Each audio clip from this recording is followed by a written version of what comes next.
This is Optimal Finance Daily, episode 1094, Debt Costs a Fortune, by ESI of ESI And I am your host and narrator of the show. My name is Dan, and welcome to another Sunday edition of Optimal Finance Daily. Hope you are having a terrific weekend. And this podcast is where I read to you from some of the best blogs in the world, with the permission of the authors, of course. And if you like today's episode, you'll probably enjoy our other show, Optimal Living Daily. Just search for Optimal Living Daily in the podcast app of your choice to find it. So I'm going to keep this intro nice and short for you today, and let's get right to our post as we start optimizing your life. Debt Costs a Fortune, by ESI of ESImoney.com. We've all heard the stories of people who have gotten out of debt and how wonderful it is. Dave Ramsey has made the freedom yell standard for his listeners who have eliminated all their debt. And yet, the debate rages. Is it wise to pay off all your debt or not? There are arguments on both sides. This post is designed to address one aspect of the debt issue, the cost of debt. Many people know that it's expensive, but they don't really tally up the numbers, and that's what I hope to do here. And for those of you who don't know, I've been debt-free for 20 years or so, other than my recent house purchase where I needed to take a short-term loan because my previous house hadn't sold yet. The cost of debt. Let's begin with this post from Money Magazine titled, "You're Going to Spend $280,000 on Interest in Your Lifetime." Here are the highlights. Quote, "The typical American consumer will fork over an average of $279,002 in interest payments during the course of his or her lifetime. So says a new report from Credit.com, which analyzed the lifetime cost of debt in all 50 states and the District of Columbia based on average mortgage balances, credit card debt, and credit scores. The size of the nut varies dramatically from state to state. Residents of Washington, D.C., where average new mortgages are $462,000 and the average credit score of 656 falls squarely in the fair range, can expect to pay $451,890 in interest, the highest in the nation. Concerned D.C. residents might want to consider hitching a ride to Iowa, where the average new mortgage is the nation's lowest at $120,467. Add in an average credit card debt of $2,935, also the lowest in the country, and a credit score of 689, and residents of the Hawkeye State have a lifetime cost of debt of only $129,394. End quote. As someone who grew up in Iowa, I had to smile. The reason there's low debt in Iowa is because there's nothing worth buying in Iowa. Okay, those of you from Iowa, don't shout me down, I'm just kidding.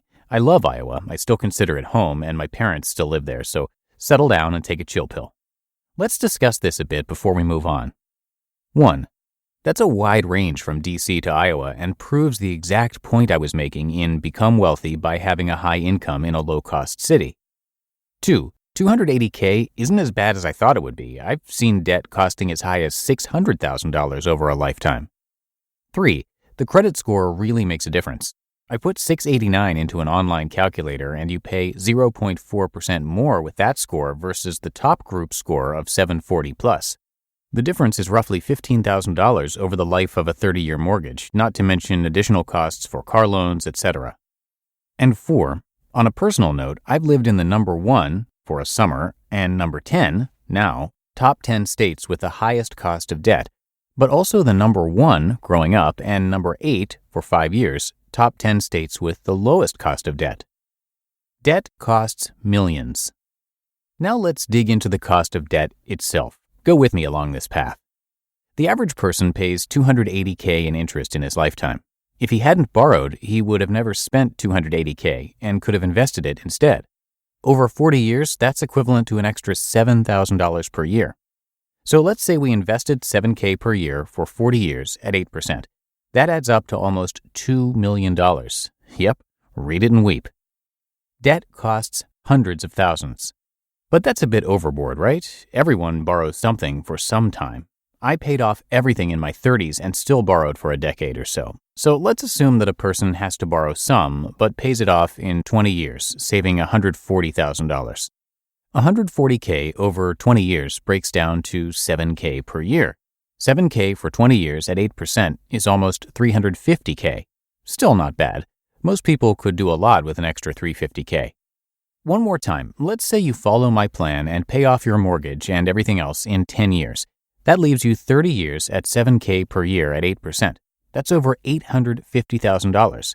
Yes, the numbers may be off a bit, but if anything, they would be better. By paying off debt early, you avoid interest over a long period of time, saving you way more than simply taking a fraction of the total. But it's close enough and directionally correct. So let's all agree that debt costs you a ton. Investing versus paying off debt. Now, I can hear a bunch of voices saying they can borrow at one rate and invest at a higher rate, so debt pays for itself. In theory, this may be true, and I understand this intellectually, but consider the following. 1. Paying off debt is a guaranteed return. Investing at a higher rate is not. 2. Investing starts small, like with $1,000 at a time, while debt is large from the get-go, for instance, a $200,000 mortgage. Earning 8% on $1,000 is way lower than paying 4% on $200,000. 3. The freedom factor. Good feeling. 4. The retire early factor. Know how many people I've met who said they would like to retire but can't because of their mortgage? A ton. I could not have retired as early as I did if I had a large mortgage payment hanging over my head.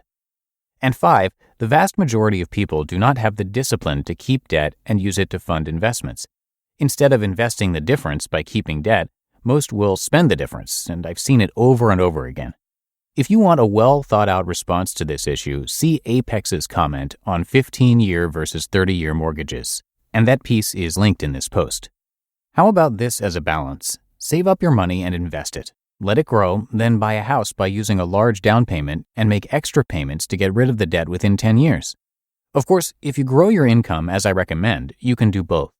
While we were paying off our house, I maxed out my 401k contributions every year. Yep, you can invest and eliminate debt. You just listened to the post titled, Debt Costs a Fortune by ESI of ESImoney.com. And that's another edition of Optimal Finance Daily in the books. I thank you so much for your support and for listening each and every day. It is all thanks to you and our authors for helping us get where we are today. So, hope you have a great rest of your weekend if you're listening in real time, and I will be back with you tomorrow for the Monday show, where your optimal life awaits.